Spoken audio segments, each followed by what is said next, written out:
akan saya laporkan siapapun yang mengatakan Nabi Muhammad buta huruf. Saya laporkan polisi. Pertanyaan ini, teman-teman sekalian, tidak pernah hadir. Bahkan dari musuh-musuh Islam sekalipun yang membenci Nabi SAW di awal masa kenabian.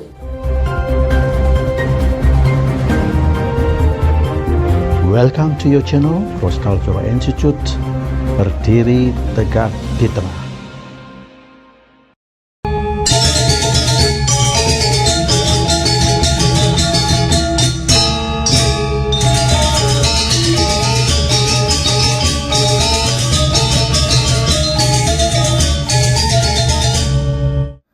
Assalamualaikum warahmatullahi wabarakatuh.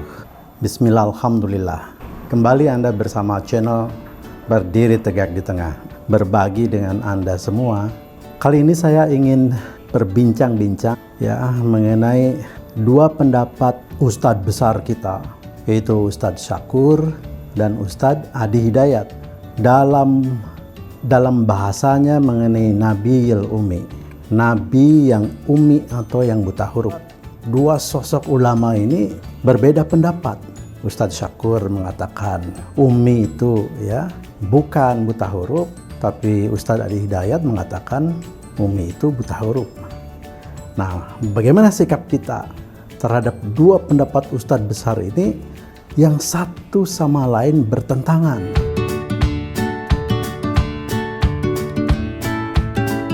Ini yang menarik. Pernyataan itu saya ingin awali dengan dalil. Sekiranya ada burung beo yang bisa fasih melafalkan Al-Fatihah, apakah dia dapat pahala? Ya, apa kaitannya nanti di belakang jawabannya.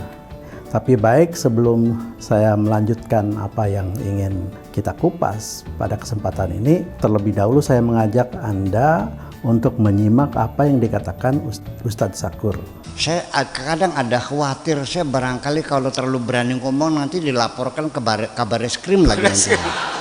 Tapi sebelum saya dilaporkan ke Kabareskrim, akan saya laporkan siapapun yang mengatakan Nabi Muhammad buta huruf. Saya laporkan polisi. Karena ini menghina Nabi saya. Karena buta huruf ini identik dengan goblok.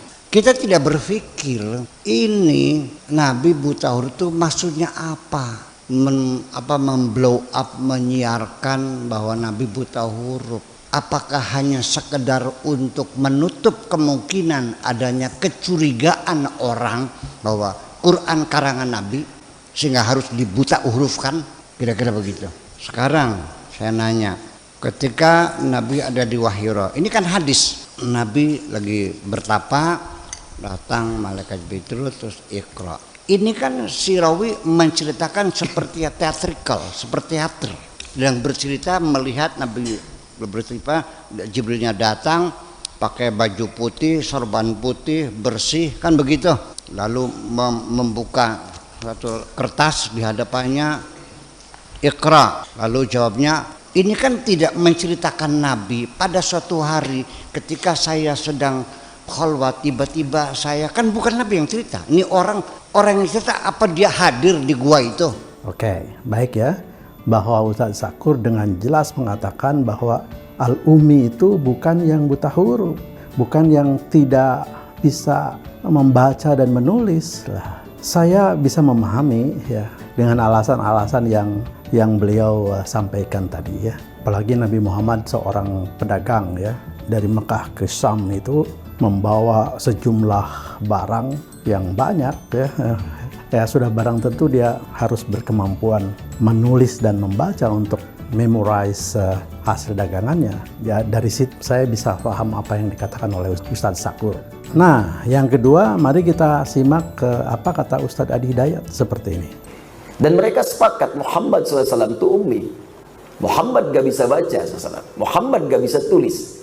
Ya, dan pengertian ummi di kalangan orang Arab pada saat itu, apalagi di konteks tempat Nabi tinggal, sepakat semua orang nggak bisa baca, nggak bisa tulis. Apa hikmahnya? Bukan berarti bodoh. Tidak, ummi itu bukan berarti bodoh. Ya, boleh jadi orang nggak bisa baca dan tulis diberikan kelebihan-kelebihan tertentu untuk hikmah tertentu. Ya, apa hikmah yang paling utama? Nabi Muhammad SAW dijadikan ummi oleh Allah Subhanahu wa taala, tak punya kemampuan membaca, tak punya kemampuan menulis. Di antara hikmah terbesarnya adalah supaya tidak ada tuduhan ketika Al-Qur'an diturunkan, adalah bagian dari rekayasa dan hasil kreasi Nabi Muhammad SAW. Oke, baik ya.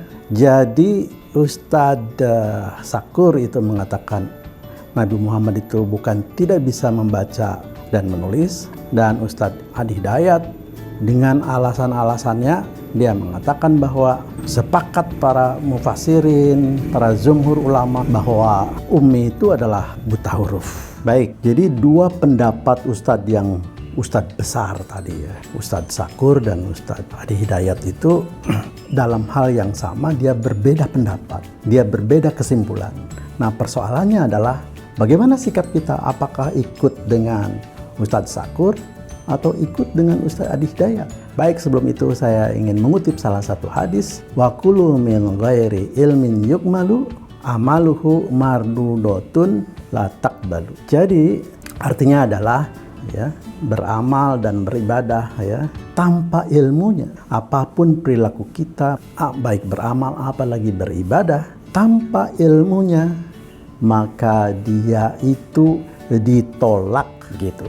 Nah, apa yang saya maksud dengan kalimat hadis tadi itu, bahwa siapapun yang akan kita pilih, apakah pendapat Ustadz Sakur atau pendapat Ustadz Adi Hidayat, ketika kita memutuskan dengan wawasan keilmuan kita, dengan hasil penelitian, dengan perenungan, dan dengan kontemplasi, dengan riset dan lain sebagainya, pilihan kita kepada siapapun bukan persoalan benar dan salah. Dia akan mendapat pahala 1 kalaupun dia salah, dan akan mendapat pahala 2 kalau itu benar. Ini yang luar biasa ya. Jadi memahami produk hasil fikir itu ujungnya tidak ada salah dan benar. Ketika kita melampaui proses berpikir, ketika kita melakukan proses berpikir. Sebab salah dan benar itu menjadi sangat relatif, menjadi sangat tergantung dari kemampuan akal kita, kemampuan referensi kita, kemampuan intelektualitas kita. Dan itu tidak dinilai oleh Allah. Yang dinilai adalah ikhtiar kita, cara kita berpikir, niat kita untuk mencari tahu, dan semangat kita untuk memahami itu. Itulah yang dinilai. Luar biasa ini ya. Nah, oleh karena itu ya, ketika kita mengikuti Ustadz Sakur atau Ustadz Adi Hidayat tanpa ilmu, itu artinya adalah sekualitas dengan burung beo yang hafal, mampu meratil Quran seperti ahli-ahli qori Mekah, seperti ahli-ahli atau qori'ah dari Mekah. Sehebat itu pun Tuhan tidak akan memberi nilai. Kenapa? Karena dia bukan makhluk al-hayawanun nafik. Sedangkan manusia diberi label sebagai al-hayawanun nafik. Itulah yang kemudian dinilai oleh Allah, bahwa proses berpikir itulah yang kemudian menjadi nilai poin untuk Anda, sekalipun itu salah. Nah, jadi sekali lagi ya, silakan Anda pilih satu di antara dua itu. Mau ikut Adi Hidayat bahwa Nabi itu tidak bisa baca tulis, go ahead. Atau mau ikut Ustadz Sakur bahwa Nabi itu adalah bisa baca tulis karena tidak mungkin, ya go ahead. Yang penting Anda mengambil keputusan, yang penting Anda bersikap dengan keilmuanmu. Anda kan sudah tinggal memilih saja.